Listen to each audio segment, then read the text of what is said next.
तो आज की वीडियो में आप लोगों के लिए कई बड़ी जानकारियां निकल कर आ रही है। इस वीडियो में प्रवासी मजदूरों के लिए एक बहुत बड़ी अपडेट निकल कर आ रही है और साथ में ही जिन लोगों के पास राशन कार्ड हैं उनको सरकार ने पैसा देने का ऐलान कर लिया है और जाना भी शुरू हो गया है, तो ये भी एक बड़ी अपडेट निकल कर आ रही है। इसी के साथ लॉकडाउन आगे बढ़ेगा, इस पर भी एक अपडेट है और बोर्ड परीक्षा को लेकर भी नोटिफिकेशन आ गया है। साथ में ही अमेरिका और चीन में युद्ध को लेकर भी एक बड़ी जानकारी निकल कर आ रही है और इसी के साथ ट्रेनों और बसों को चलाने को लेकर भी एक बड़ी अपडेट है और साथ में ही अगले 24 घंटे में मौसम का कैसा होगा मिजाज, खबरों में और भी है बहुत कुछ। चैनल पर पहली बार विजिट कर रहे हैं तो सब्सक्राइब ज़रूर कर लीजिएगा। दोस्तों, वीडियो में आगे बढ़ने से पहले सबसे पहले आप सभी लोगों को हमारी ओर से मदर्स डे की हार्दिक शुभकामनाएं। दोस्तों, यहाँ पर सबसे पहली खबर निकल कर आ रही है लॉकडाउन को लेकर के। लॉकडाउन 17 मई से आगे बढ़ेगा या 17 मई पर ही स्टॉप हो जाएगा। तो यहाँ पर डॉक्टर हर्षवर्धन ने अपनी राय रखी है। केंद्रीय स्वास्थ्य मंत्री डॉक्टर हर्षवर्धन ने आज तक के एक प्रोग्राम में कहा है कि कोरोना वायरस के चलते लॉकडाउन आगे बढ़ेगा या नहीं, ये कई चीज़ों को देखने के बाद तय किया जाएगा। उन्होंने बताया कि इसे लेकर प्रधानमंत्री सभी मुख्यमंत्रियों से लगातार बात कर रहे हैं, वीडियो कॉन्फ्रेंसिंग कर रहे हैं और मुख्यमंत्रियों द्वारा राज्य का विश्लेषण जब पीएम साहब के पास पहुंचेगा तो वो एक एक्सपर्ट टीम की इससे राय लेंगे। एक्सपर्ट से राय लेने के बाद लॉकडाउन को आगे बढ़ाने का फैसला लिया जाएगा। केंद्रीय स्वास्थ्य मंत्री ने यह भी कहा है कि पीएम मोदी देश की 135 करोड़ जनता के हित को ध्यान में रखते हुए कोई भी फैसला लेंगे। लॉकडाउन बढ़ेगा या नहीं, इस पर आखिरी फैसला अभी 16 मई को सामने आने वाला है। दोस्तों, अगली खबर जो है ना प्रवासी मजदूरों को लेकर आ रही है कि यूपी सरकार दिन बर दिन जो है अपने दावे पेश कर रही है कि हम किस प्रकार से मजदूरों को दूसरे राज्य से अपने राज्य में ला रहे हैं, लेकिन सरकार की जो रफ्तार है वो इतनी धीमी है कि अगर इस रफ्तार से काम किया जाएगा तो लगभग 20-25 दिन आज से भी लग सकते हैं सभी मजदूरों को अपने राज्य में बुलाने के लिए। देश के विभिन्न राज्यों में केंद्र शासित प्रदेशों से फंसे मजदूरों को वापस लाने के लिए यूपी सरकार की हर संभव कोशिशों के बावजूद भी लक्ष्य अभी काफी दूर है। मजदूरों को वापस लाने के लिए ये कोशिश लगातार जारी रही तो इस अभियान में कम से कम 20 से 25 दिन और लग सकते हैं। अभी ट्रेनें प्रतिदिन 42,000 लोगों को यूपी ला रही है। वापस लौटने के लिए प्रदेश सरकार के पोर्टल पर रजिस्ट्रेशन करने वालों की संख्या जो है वो लगातार बढ़ रही है। आज तक शनिवार तक लगभग 9 लाख लोगों ने रजिस्ट्रेशन करा दिए हैं। यूपी सरकार कह रही है कि वो 42,000 के करीब रोज मजदूरों को दूसरे राज्य से अपने राज्य में ला रही है और रजिस्ट्रेशन करने वालों की अभी तक की संख्या 9 लाख है। इस डाटा के अनुसार भी 21 दिन लग रहे हैं, जबकि रजिस्ट्रेशन करने वालों की अभी संख्या और बढ़ने वाली है।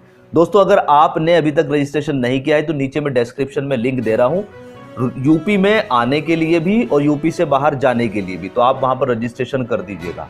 हे गाइस, सबसे पहले आप सभी को हैप्पी मदर्स डे। इस मदर्स डे को और भी स्पेशल बनाइए हेलो ऐप के साथ और पार्टिसिपेट कीजिए सुपर मॉम चैलेंज में। बस पोस्ट कीजिए आपके सुपर मॉम का फोटो एमवी फीचर के जरिए और दिखाइए सारी दुनिया को कि आपकी माँ सुपर मॉम है। तो देर किस बात की, जाइए डाउनलोड कीजिए हेलो ऐप और शेयर करो अपनी feeling for your super mom with friends and family. दोस्तों, इसी के साथ साथ बिहार सरकार भी लगातार दावे कर रही है कि वो जमीनी स्तर पर गरीबों और मजदूरों के लिए बेहतर काम कर रही है। सरकार ने इस बार फिर दावा किया है कि वो जिन लोगों के पास भी राशन कार्ड है उन सभी को 1-1 हजार रुपए का भुगतान कर रही है और साथ में ही जो लोग प्रवासी हैं दूसरे राज्य में फंसे हुए हैं उनको भी 1-1 हजार रुपए सरकार की तरफ से दिए जा रहे हैं। बिहार के मुख्यमंत्री नीतीश कुमार का कहना है कि उन्होंने बिहार के 1 करोड़ 24 लाख राशन कार्ड वाले परिवारों को 1-1 हजार रुपए का भुगतान कर दिया है और जो राशन कार्ड के परिवार रह गए हैं उनका भुगतान जो है वो शीघ्र ही कर दिया जाएगा। इसी के साथ उनका कहना है कि लगभग 20 लाख बिहारी जो दूसरे राज्य में हैं उनको भी 1-1 हजार रुपए राशि का भुगतान कर दिया है। तो दोस्तों, अगर आप बिहार से हैं तो आप हमें बताइएगा कि सरकार जो ये घोषणा कर रही है 1-1 हजार रुपए की, क्या आपके खाते में भी 1-1 हजार रुपए आ गए हैं या नहीं है। और इसी के साथ सरकार की सभी नीति जानने के लिए आप हमारे साथ टेलीग्राम चैनल पर भी जुड़ जाइएगा। नीचे डिस्क्रिप्शन में लिंक है, वहां पर क्लिक करके आप हमारे साथ जुड़ जाइएगा। दोस्तों, अगली अपडेट जो निकल कर आ रही है वो छत्तीसगढ़ से निकल कर आ रही है। अगर आप छत्तीसगढ़ के रहने वाले हैं और किसी दूसरे राज्य में फंसे हुए हैं तो आप लोगों के लिए अच्छी खबर है कि केंद्र सरकार की तरफ से 3 ट्रेनों को परमिशन मिल गई है। अब ये 3 ट्रेनें कहां से चलने वाली है, तो एक ट्रेन जो है वो चलने वाली है आपकी नई दिल्ली से, दूसरी ट्रेन जो है वो जम्मू से चलने वाली है और तीसरी ट्रेन जो है वो सूरत से। तो अगर आप गुजरात, दिल्ली या जम्मू में फंसे हुए हैं और छत्तीसगढ़ के रहने वाले हैं तो थोड़े से चौकन्ने हो जाइएगा। अभी हाल फिलहाल में ही 1-2 दिन में आपको एक नोटिफिकेशन मिलेगा जिसमें आधिकारिक पुष्टि हो जाएगी कि कौन से दिन कौन सी ट्रेन चलने वाली है। इसी के साथ दोस्तों आप लोगों को बता देते हैं कि मुख्यमंत्री भूपेश बघेल ने केंद्र सरकार और रेल मंत्री पीयूष गोयल को पत्र लिखा था और उसमें 28 ट्रेनों के संचालन का अनुरोध किया था कि हमें 28 ट्रेन चाहिए दूसरे राज्य से हमारे राज्य में लाने के लिए। लेकिन अभी केंद्र की तरफ से 3 ट्रेनों को परमिशन मिली है। यहीं पर दोस्तों अगली खबर जो है वो महाराष्ट्र से है। महाराष्ट्र के मुख्यमंत्री ने अभी कुछ दिन पहले डिसीजन लिया था कि जो लोग हमारे यहाँ राज्य में हैं और वे दूसरे राज्य में जाएंगे तो उनका सबसे पहले मेडिकल टेस्ट होगा, एक रिपोर्ट बना के देंगे डॉक्टर और उसको फिर वेरिफिकेशन होगा, तब जाकर वो आगे के प्रोसेस में आगे बढ़ेंगे।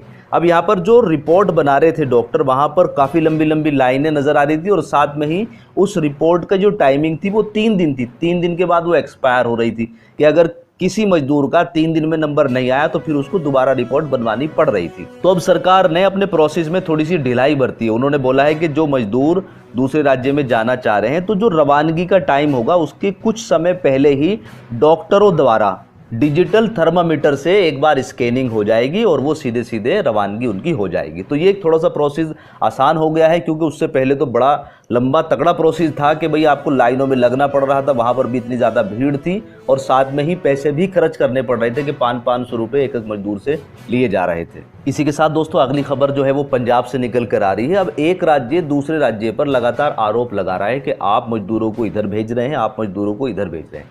जी हाँ दोस्तों, यहाँ पर हरियाणा सरकार पंजाब सरकार पर इल्ज़ाम लगा रही है कि प्रवासी मजदूर भले ही ट्रेनों से सफ़र कर रहे हो, लेकिन घरों को जा रहे हो, लेकिन सैकड़ों की संख्या में आज भी ऐसे मजदूर हैं जो पैदल और साइकिल पर पलायन कर रहे हैं। पंजाब से आए दिन सैकड़ों की संख्या में प्रवासी मजदूर हरियाणा के अंबाला बॉर्डर पर पहुंच रहे हैं।